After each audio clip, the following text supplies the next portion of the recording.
আর এই সন্দেশখালী জানিয়ে ভুরি ভুরি অভিযোগ ছিল। সন্দেশখালীর দাপুটে তৃণমূল নেতা গ্রেপ্তার।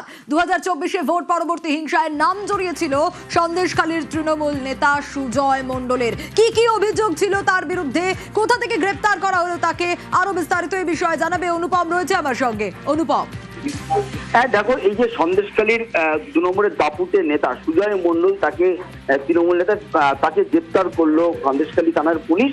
এর বিরুদ্ধে 2024 সালে সন্দেশখালীর বিভিন্ন এলাকায় বিরোধীদেরকে মারধর করা, জমি দখল করা, তোলাবাজি করা, মানুষকে হুমকি দেওয়া এবং বিরোধীদের কোনো রকম প্রচারে বাধা দেওয়া, এরকম একাধিক অভিযোগ তার বিরুদ্ধে ছিল এবং তাকে বহুদিন সন্দেশখালী থানার পুলিশ খুঁজে বেড়াচ্ছিল, কিন্তু সে ঘা ঢাকা দিয়েছিল।